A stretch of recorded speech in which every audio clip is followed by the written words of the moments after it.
kadalasan yung ginagawa natin sa dating pagkatao natin, nung hindi pa natin nakikilala ang Panginoong Hesukristo, huhubarin natin yon. Pero alam mo ginagawa natin?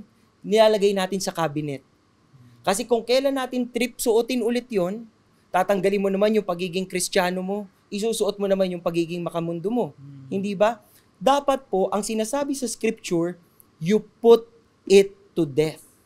Kikitilin mo talaga, tatapusin mo, you will mortify it.